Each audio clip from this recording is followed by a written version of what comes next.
Welcome to the Belief Breakthrough Show, where we believe that you can achieve the life you dream of simply through shifting your perspective and breaking through your limiting beliefs. With your host, Tina Encarnacion, the author of Stuck in the Fire, a story of resilience, trauma and abuse coach, an energy healer, and Reiki master. Hello, everyone. Thank you for tuning into another episode of the Belief Breakthrough Show, where we believe that simply by shifting your perspective and breaking through your limiting beliefs, you can achieve anything you want in your life. I am your host, Tina Encarnacion, the author of Stuck in the Fire, a story of resilience, as well as a trauma and abuse coach and a Reiki energy healer. I am here today with Susanne Grant. She is absolutely phenomenal, you guys. She is a business coach and consultant, a work-life balance expert, and an international best-selling author. She has cured herself of PTSD, and she is going to talk to us today about that life that she endured and the journey of finding healing and strength and becoming the woman that she is today. So, Susanne, please share with us your story. Well, first of all, thanks for having me, and everyone who's watching. I'm really excited to be coming to you here on this live stream. And yeah, it's for me, it's a special time because it's exactly 17 years ago when I got the diagnosis, PTSD, so post-traumatic stress soreness, for anyone who's not familiar with the term.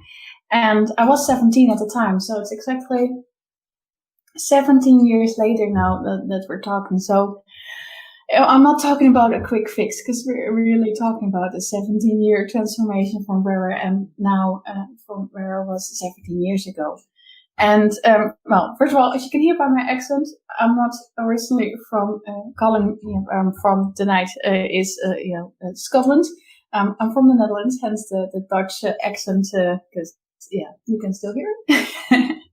I love it. I moved to Scotland 7 years ago, so in 2013, and I've been living here. I love it. So still here. But my story starts 17 years ago, and the build up to it is when I was born, I had a lot of allergies and triggers, and 34 years ago, people, doctors, research were not that known, familiar with allergies yet. We've come a long way ever since. And they put me on antibiotics to help with the response to what I have with food. So I think I've been on antibiotics for almost 5 years at some point. So when I was about 6, surprise, surprise, my digestive tract really wasn't functioning the way it should, which is now common knowledge, to the resistance to antibiotics, and that your body gets the disbalance. And if you've had antibiotics yourself recently, and suddenly you get stomach issues, hint, that there may be something there, because antibiotics kill all bacteria, and our digestive tract uses bacteria to digest our foods. That's now for most of us mainstream knowledge, but back then, no one knew. So as I started to have more allergies, and they even tested me, and in Dutch we call it something that means you're hyperallergenic, which means you're allergic to everything they tested. Which I've learned only in the last 10 years is that if you have a gluten intolerance, your body can become inflamed and therefore show up as allergic to everything. But when you cut away the gluten, which in my case was the problem, all the other allergies also disappeared. So it was all combined, and they didn't know it back then. My parents tried to deal with it to the best of their abilities. They had their own stuff they're going through, and mental health issues. The doctor recommended them, I should just get over it, get used to it, just eat whatever, and she will grow over it, which I didn't. I just got more ill, more sick, and mental health issues started to creep in. I started to get depression. I remember around 6, It got to the point that I was trying to, commit suicide, 11, 12, 13, up until 16, 17 was the last one.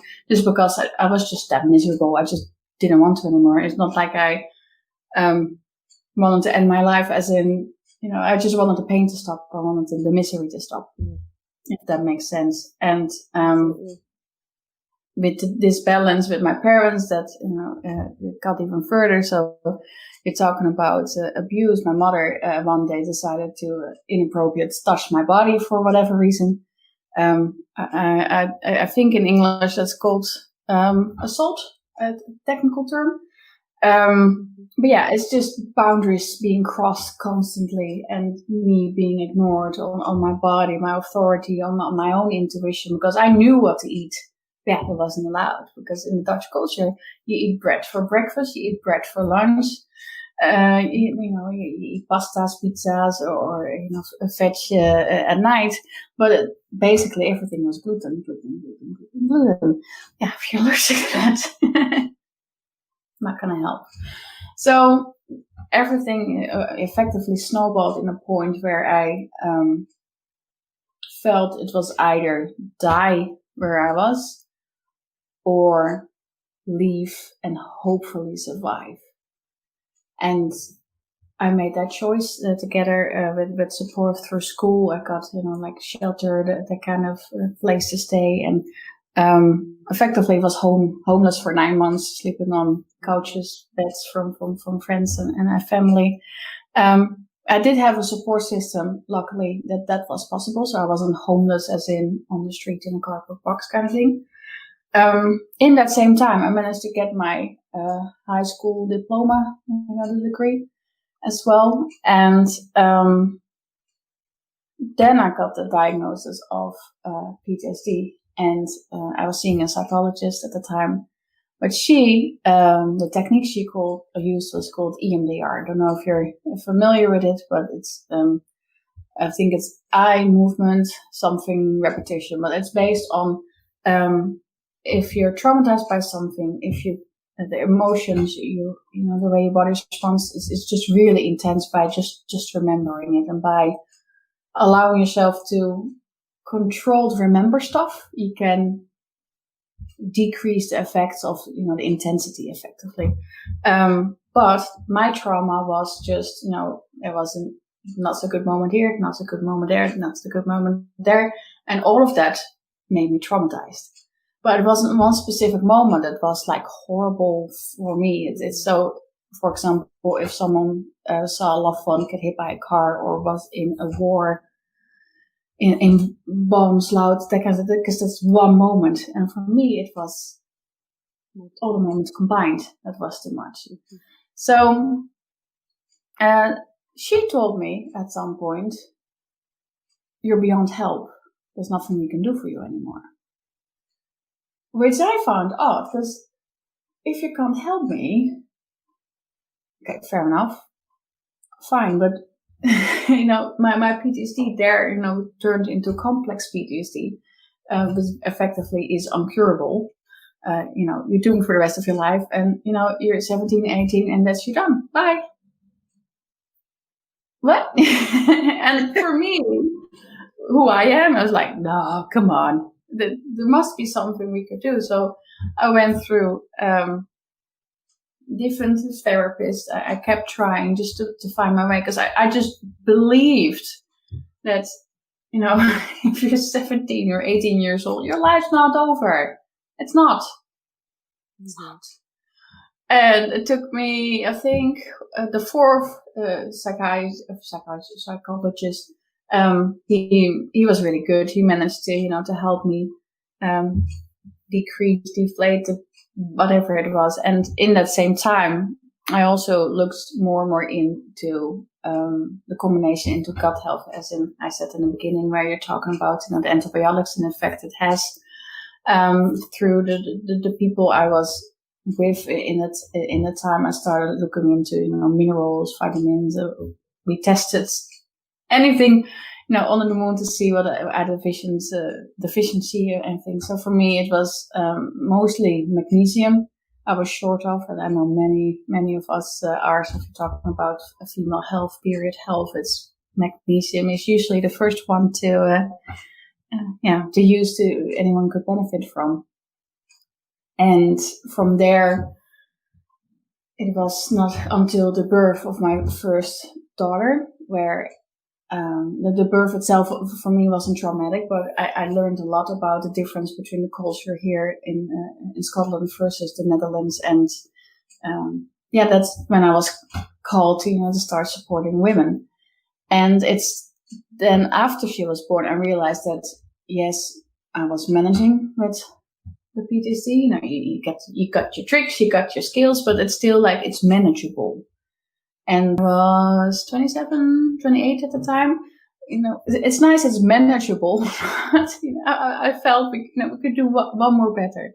So 5 years ago, when I started my business, like I said, I was first helping women with pregnancy and birth, and learning to stand up for yourself, finding your voice, and speaking up towards medical people, staff, etc. And over time, that transitioned to business women, and now I help entrepreneurs with their family. So it's still the same theme. It's just a slightly different angle. But what I at the time I was a guest on a podcast from Sarah King, and she had a traumatic birth. So we were talking about PTSD from my perspective. So prior for birth, going into the birth, and she had the birth and then the PTSD. So we were just talking about things like triggers, sensations, if it's sound or smell, something, just to open up the dialogue for women to be okay with birth trauma, the effects, and just to know that you're not alone and there are ways to help. And I'm sure you can relate to that as a trauma and abuse coach. It's often tied together. If someone has had an abusive past, the birth trauma comes in, I think you're like 40% more your chance statistically to have a traumatic birth if you had a traumatic past. And they're all tied together. So we had a conversation, and I remember being done, and I was thinking, if we can fly to Mars, of all things, I should be able to heal my PTSD, right? Okay, you got Mars, you got me.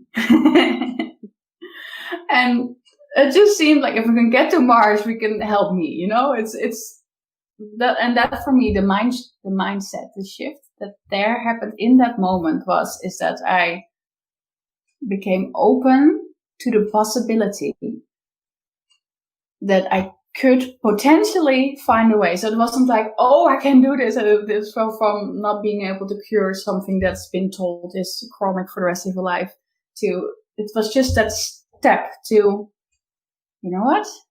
I'm going to try. I'm gonna find something that works for me. And it doesn't need to be today. It doesn't need to be tomorrow. But I'm just going to be open to the possibility. And that belief, that shift, that made such a difference. That's just snowballed, and the opportunities that came our way. And for me, in the end, the missing link was something called theta healing, which is effectively a meditation technique, because our brains have different waves they function on. So I think there are 5. So it's alpha, beta, gamma, theta, and there's another one, but I need to look it up if you want to pick one. But that for me helped to rewire that last patterns that, because you can't make sense out of nonsense. There are just some things that happen in our lives that you just can't make sense of logically. And for me, it was, through theta healing that I found that closure, that then it went from manageable to just gone. It's gone. Yeah. Yes, I get triggered sometimes, but, I've got 2 young children. I have my own business. I got my husband who's on the road with work. And sometimes you've had enough. But that's the normal, like, I've had enough. Not you just feel your brain go, and that's you done kind of thing for the day. So it's nice just to be normally triggered instead of the feeling from Always PTSD and be stuck in because you can feel your head. I don't know if you know the sensation, but for me it was if you really get some full blown attack, as I call them, you can just feel it feels like your head just goes on fire, and that's it takes some effort to calm that down again.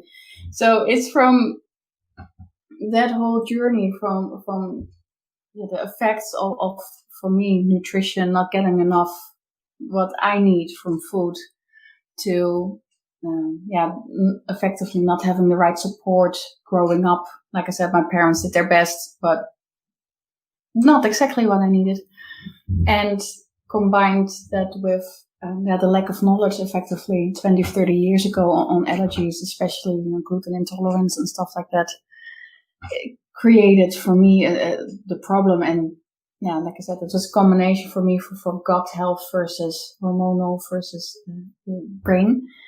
But it all ties in together. If you're physically not feeling well, you're not getting the nutrition that your body needs, of course it's going to affect your brain and vice versa. Mm-hmm. Yeah, we know that now. We know that now. We know that now. More and more research has been done about it, but it's absolutely. So I offer with my clients, it's mind, body, soul, right? Healing. And so we do, the very first thing I do is put them on nutritional supplements to balance out their nutrition, and then give them a diet plan. And then we do the energy healing. So we bring in that spiritual aspect of that healing. And then we do life coaching. So the cool thing is when you bring in that spiritual healing ability, you don't have to do talk therapy and rehash all of the emotions that you've been through and all the trauma. No, you don't need to relive everything. Exactly. So you bring in the energy healing to not need that therapy session. Yes.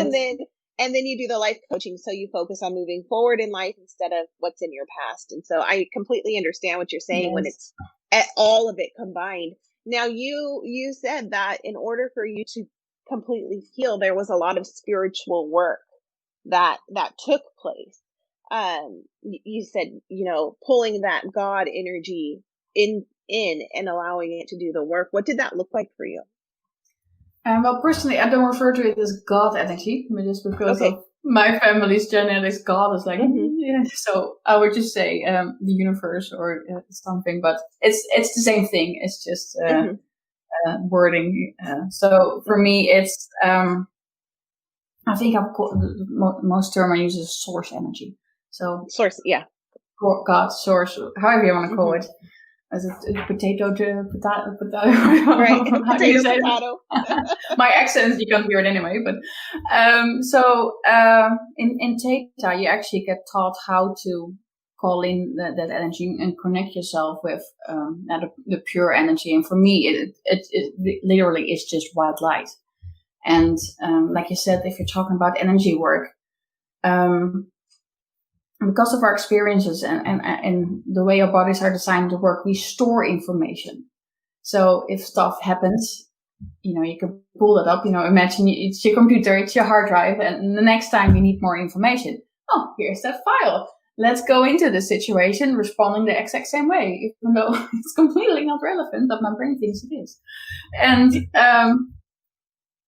that's the thing with your energy. If you talk, I'm sure you have that when you do Reiki as well. You can actually either work on the problem, trying to dig into it and then shift it, but you can also just clear it and then the problem shifts as well. So it's a similar approach. It's just especially when you're dealing with trauma and sexual abuse, like myself. There's no amount of talking you can do that makes okay what happened to you. Period. Period. No. You can't make sense out of nonsense. Is what I will say. There is no logical way to explain to yourself besides, well, they also went through their own stuff, whatever. That what happened to you happened to you. There's no logical way to rationalize it. But that being said, that also doesn't mean you need to have that darkness or that emotion or that pain lodged in your body affecting you every single day. It's okay for it to just be a memory instead of being like, weighing you down. Right. And like, I can imagine you've dealt with emotions and stuff yourself. So, for example, with sadness, it stores in the lungs. Heartbreak, they can actually measure that when someone has a broken heart. They can just measure